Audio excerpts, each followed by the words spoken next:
مساؤه مش عارف أنا أقول مساؤه، يعني يعتبر الدنيا خلاص بتليل، فمساؤه لذيذ.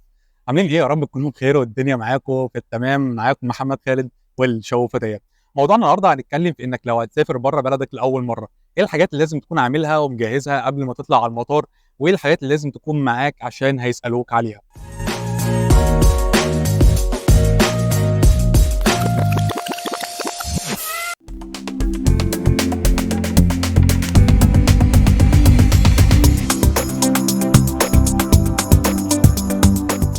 اول حاجه ما بيكونش في فرق كبير ما بين انت مثلا مسافر كشغل ولا انت مسافر سياحه. الفكره بس ان انت لازم يكون معاك حاجه رسميه بتثبت ده. يعني بمعنى ان انت لو مسافر عمل، فانت لازم يكون معاك مثلا عقد عمل او يكون معاك حاجه تثبت ان انت رايح البلد دي تشتغل. الورقه دي او الاثبات ده بيكون حاجه ما بينك وما بين الشركه اللي انت رايحها هناك، وحاجه زي كده طبعا لازم بتكون معتمده. لو انت مسافر مثلا سياحه فلازم بتكون معاك فيزا السياحه اللي انت رايح بيها البلد، سواء بقى الفيزا دي انت مطلعها اونلاين او الفيزا دي انت مثلا طلعتها عن طريق شركه سياحه، او ايا يكن ايه الطريقه، بس يكون معاك الورقه الرسميه اللي تثبت ان انت رايح البلد دي سياحه. تاني حاجه طبعا وبتعتبر دي يعتبر من الحاجات المهمه جدا حاجه تكون مش ناسيها، هي فكره جواز السفر بتاعك. لازم يكون جواز السفر بتاعك ده يكون جواز ساري، يعني جواز يكون شغال، ما يكونش مثلا صلاحيته انتهت، او يكون مثلا جواز سفر قديم. لازم يكون جواز سفر يكون ساري. تالت حاجة معانا وهي فكرة إن أنت لو مطلوب للتجنيد فلازم يكون معاك إعفاء، أو يعتبر يكون معاك إذن تصريح بالسفر. إذن يعتبر تقدر تروح بيه المطار لما يجي يسألوك على التجنيد، يكون معاك إذن بالسفر، عشان ما تجيش وأنت مسافر محدش يجي يرخم عليك ويقول لك والله أنت مطلوب للتجنيد، فأنت محتاج إنك تستنى شوية لغاية ما نتأكد هل ينفع نسفرك ولا الجيش محتاجك، أو مثلا مش هينفع إنك تسافر.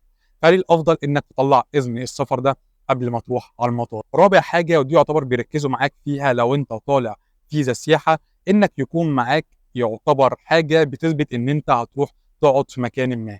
يعني بمعنى لو انت مثلا جاي السياحه على هنا دبي، فانت يكون معاك حجز مبدئي للفندق اللي انت هتقعد فيه، عشان احتمال كبير جدا ممكن يسالوك في المطار يقول لك انت لما هتوصل دبي فيزا السياحه فين المكان اللي انت هتقعد فيه او هتعيش فيه. فالافضل يكون معاك الحجز مثلا المكان اللي انت هتعيش فيه في دبي، او في ايا يكن المنطقه اللي انت هتروحها، عشان لو سالوك عليه في المطار يكون معاك الورقه دي او الاثبات اللي يثبت ان انت حاجز مثلا فندق او مثلا اوضه او ايا يكن المكان اللي انت هتقعد فيه. خامس حاجه ان انت حاول تظبط ميعادك انك تكون في المطار على الاقل قبلها بثلاث ساعات او 3 ساعات ونص.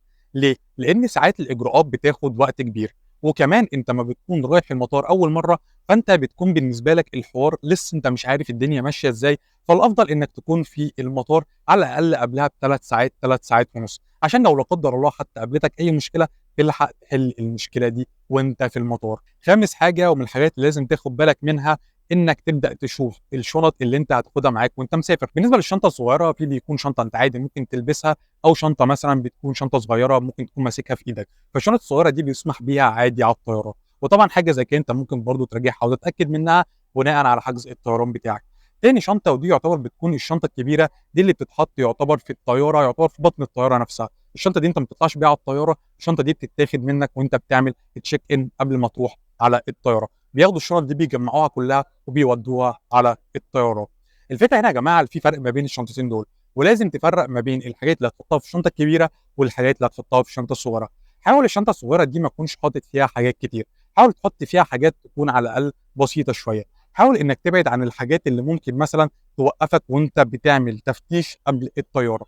يعني بمعنى يعتبر حاول انك ما تحطش اي حاجات يكون فيها شبهات، حاول ما تحطش حاجات بتساعد على الحريق، حاول انك ما تحطش اي حاجات تكون فيها الات حاده او ممكن تاذي بيها حد، حاول ما تحطش فيها مثلا حبال او حاجات ممكن انك يعتبر ممكن اي حاجه ممكن تسبب اي اذى. الحاجات دي يعتبر بينبهوا عليها جامد جدا، وحاجات ممكن فعلا تتاخد منك وانت رايح على الطياره.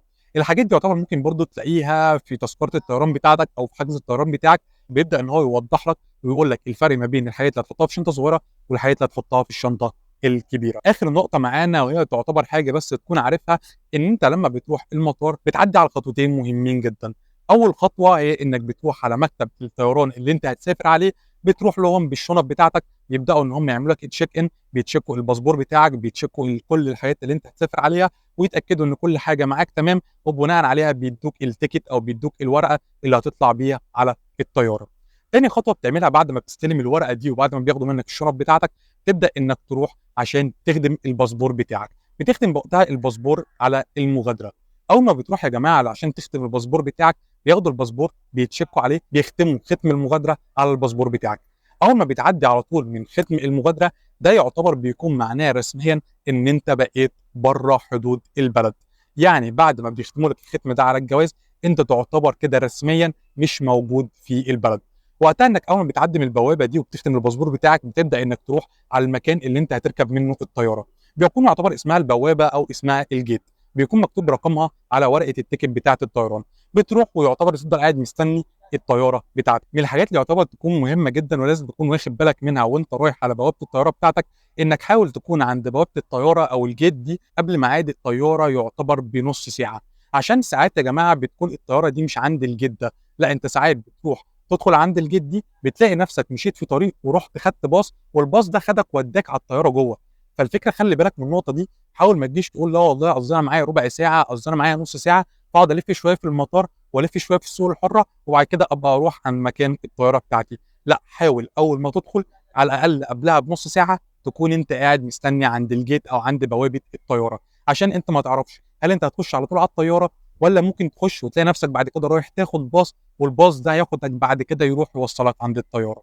فحاول تكون قبلها على الاقل بنص ساعه كده عند البوابه. كده يعتبر الفيديو بتاعنا يكون خلص، اتكلمنا فيه عن النقط المهمه اللي لازم تكون عارفها وانت رايح تسافر بره بلدك لاول مره. اتمنى ليكم التوفيق، واي حد يسافر بره بلده وان شاء الله يوصل بالسلامه ويحقق كل اللي هو محتاجه وكل اللي هو بيتمناه. اتمنى انكم تكونوا استفدتوا من الفيديو حتى لو بجزء بسيط. كان معكم محمد خالد والشو فتيات.